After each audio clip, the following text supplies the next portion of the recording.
Isso aí. Vamos falar agora sobre... A gente mostrou a pesquisa, a amostragem para o governo. Agora vamos mostrar a amostragem para o Senado. Números, amostragem para o Senado. Professor Ari, olha lá.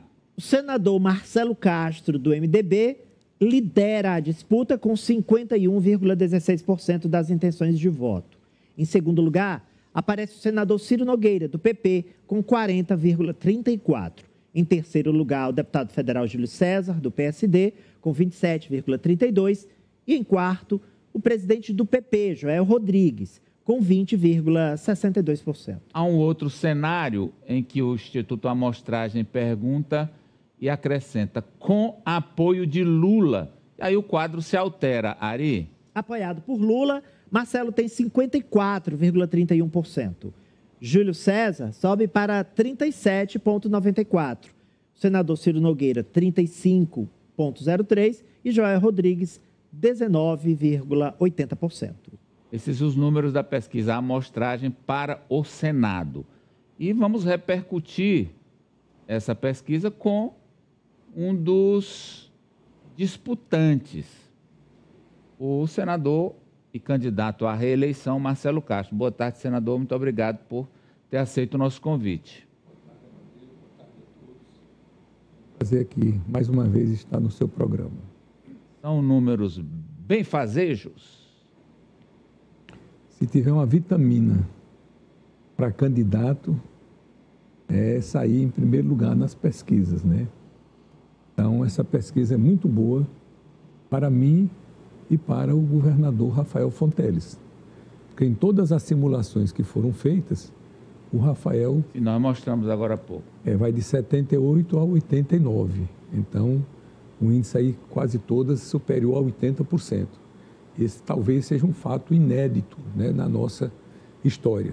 E para o Senado, eu quero chamar a atenção aqui, que vocês sabem que eu sou metido a analista de pesquisas, chamar a atenção que esse resultado aí são dos votos válidos, não é do total da população. E para senador são 2 vagas, porque se as pessoas forem somar o percentual, vamos dizer, está acima de 100%, é porque são 2 vagas. O eleitor, o entrevistado, ele indica 2 senadores.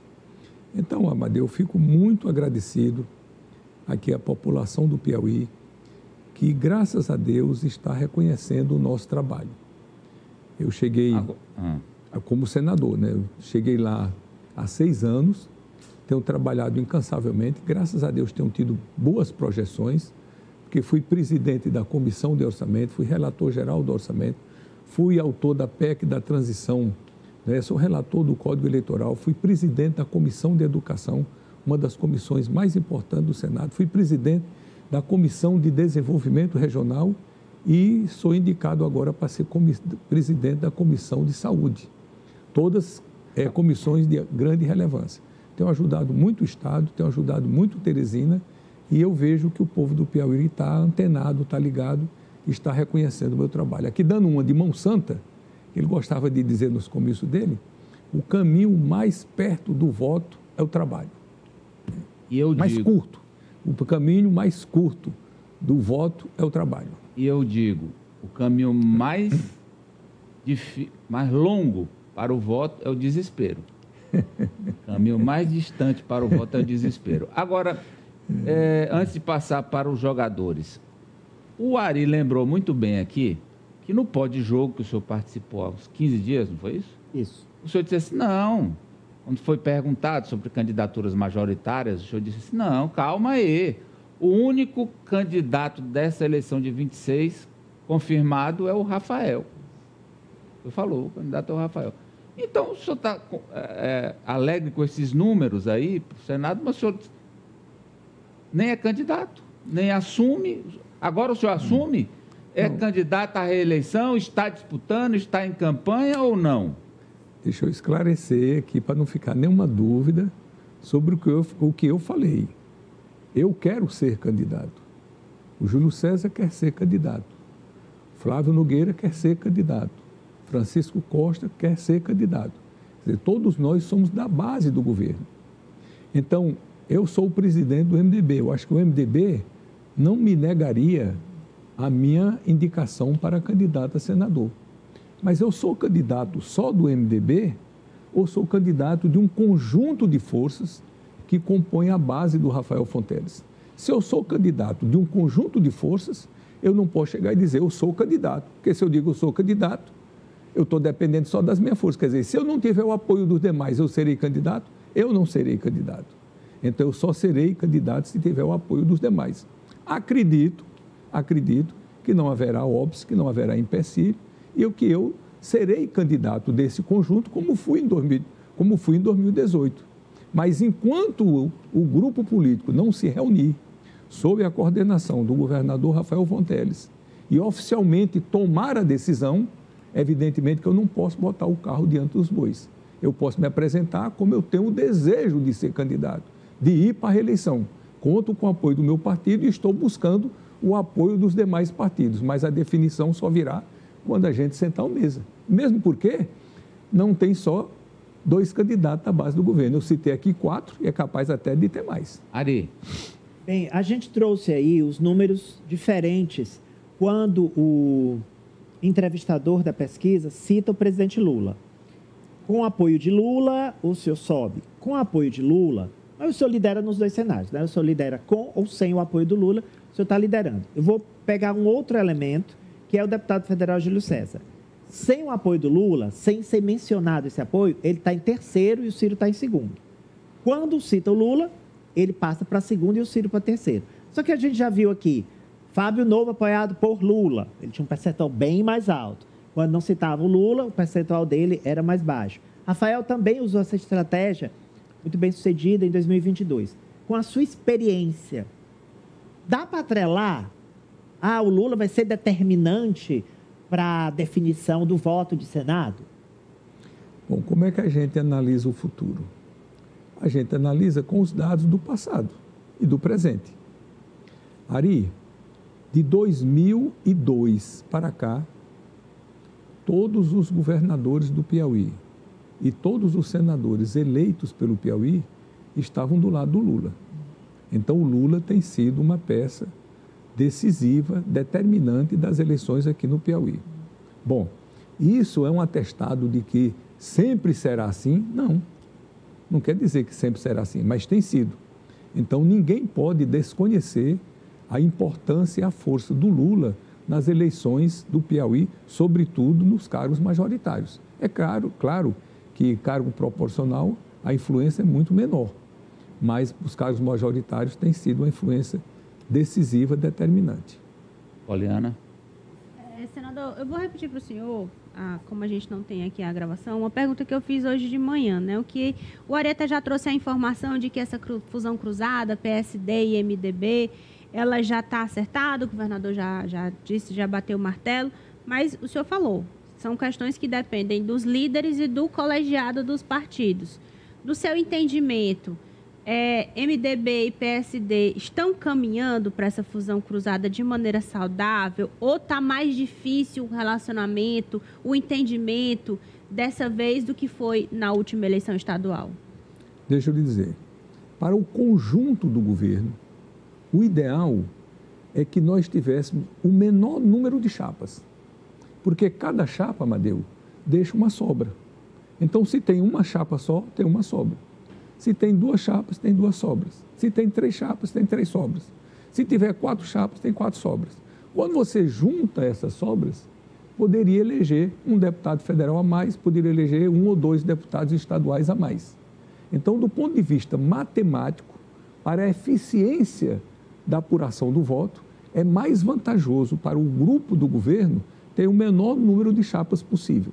O ideal seria uma chapa. Não cabe todo mundo. Porque com a legislação que nós temos hoje, por exemplo, para deputado federal, você só pode ter 11 candidatos, o número de vagas mais 1. Sendo que 30% tem que ser mulher. Então, de homem, que é onde tem um maior número de candidatos, só tem 7. Só pode ter 7 candidatos. 7 candidatos não comportaria todo o grupo do governo. Então, nós teremos que ter, no mínimo, 2 chapas. E aí, todo mundo pensa que entende de matemática, que entende da computação da eleição, que o ideal seria ter 2 chapas, tanto para deputado federal quanto para deputado estadual. França. Senador... Mas o senhor não respondeu. Entendemos que são duas chapas. Mas está caminhando bem esse diálogo? Ou tem problema com o Georgiano, com o Júlio Vai César? sair ou não vai sair a fusão cruzada? Teve problemas, né? Vocês já viram várias declarações, principalmente do Georgiano e do João Matos, que os dois apareceram aqui na televisão abraçados, sorrindo, né? Então, ali já... pela imagem dos dois, parece que está havendo um entendimento. E é desejo do governador, isso já foi tornado público, a gente, para tornar mais eficiente e ter apenas duas chapas. O que é que eu posso dizer como presidente do MDB? É que não há uma decisão tomada pelo partido. Mas nas vezes que nós já nos encontramos, às vezes que nós já discutimos sobre isso daí, é do interesse do MDB continuar essa fusão trocada aí com o PSD. Então, se depender de nós, nós continuaremos fazendo essa aliança. Já melhorou da manhã para cá, que o senhor não conseguia nem falar PSD. Porque eu falei PSDB. O PSDB está na minha cabeça porque recentemente se falou muito do PSDB fazer um movimento de volta e vir se fundir com o MDB. Mas, mais ultimamente ainda, parece que está pensando em fazer com o Kassab. Não sei. Está vendo essa disputa para ver se o PSDB se alinha, faz uma federação com o MDB ou com o PSD. Senador, na eleição de 2018, a estratégia do voto casado deu muito certo, porque nas pesquisas iniciais, ali até bem perto da eleição, o ex-governador Wilson Martins, que era da oposição, aparecia na liderança, nas intenções de voto para o Senado. Na eleição de 2026, uma dificuldade que já vem sendo notada são em determinados colégios eleitorais, prefeitos que são do PSD ou são do MDB e até mesmo do PT, mas que votam no senador Ciro Nogueira. Eu queria saber, na sua estratégia, considerando que os candidatos sejam o senhor e o deputado federal Júlio César, o senhor vai orientar as lideranças, os prefeitos ligados à sua candidatura, que votem também no deputado Júlio? Olha, ficar bem claro aqui para não ter interpretações diferentes. Se o candidato for o Júlio, porque não está se apresentando como candidato só o Júlio. Ainda precisa dessa decisão. Como é que eu vejo, honestamente? É que são 2 anos. Quer dizer, nessa distância aqui, está muito difícil da gente dizer como é que vai se comportar o eleitorado e o grupo político em 2026. Então, essa previsão, eu acho que a gente só vai poder fazer quando estiver mais próximo da eleição. Porque, como você bem disse, tem muitos prefeitos do MDB que já declararam apoio ao Ciro Nogueira, tem prefeitos do PT que já declararam apoio ao Ciro Nogueira, tem prefeitos do PSD que já declararam apoio ao Ciro Nogueira. Então, evidentemente que não tem como alguém saber de maneira responsável como é que será a eleição em 2026. A gente tem que esperar mais próximo para saber como é que a eleição vai desenrolar. Para encerrar, quem foi o senador Ciro, fez inclusive postagem nesse fim de semana, que o senador que mais trouxe recursos para o Piauí. O senador que mais trouxe recursos para o Piauí. O senhor também diz isso. Quem é que trouxe mais recursos para o Piauí? Ciro Nogueira ou Marcelo Castro? Nesse mandato, fui eu. Esse mandato... De 2018 para cá... De 2019 para cá, o senador da República que mais trouxe recursos para o Piauí se chama Marcelo Castro. Mas não é coisa pouca, não. É disparado. Né? Agora, se você for fazer uma retrospectiva, né? Aí você foi botar o tempo que eu fui ministro, o tempo que o Ciro foi ministro. Aí é muito difícil de se avaliar isso aí, porque o Ciro ele bota muito recurso para os municípios. Eu coloco também recursos para os municípios, mas eu coloco muito recurso para o Estado, para desenvolver a região. Por exemplo, o Cerrado do Piauí. Vamos lá, senador. Então, mandato de senador para ficar uma disputa mais equânime, né? Uhum. Senador com senador, 2019 até 2025. Eu não gostaria dessa disputa. Não, eu estou fazendo uma comparação. Mas ficam, os dois não falam, Ari? É verdade. Eu tenho muito orgulho. Isso então, senhor, pronto. Eu não quero dizer que isso eu seja melhor do que A ou do que B. É porque eu tive uma oportunidade que os outros não tiveram. Pronto. Eu fui presidente da Comissão de Orçamento em 2019. Fui relator geral do orçamento em 2022. Eu fui o autor da PEC da transição, que liberou quase 200 bilhões de reais para o orçamento quando eu era o relator. E, evidentemente, para distribuir para o Brasil inteiro, o recurso do Brasil inteiro, e aproveitei, não vou aqui ser hipócrita, evidentemente, com a situação estratégica que eu estava, como é que eu não iria trabalhar pelo Piauí? Okay. Então, trouxe muitos recursos para cá, e isso não me dá um mérito especial, apenas que eu tive uma oportunidade e aproveitei essa oportunidade, como todas que eu aproveitei, para ajudar o meu Estado. Obrigado, senador, pela presença aqui com a gente. Eu que agradeço, me coloco sempre à disposição de vocês para poder prestar os esclarecimentos que a nossa sociedade, que a nossa população merece. Obrigado. Nós vamos fazer um intervalo, mas a gente volta.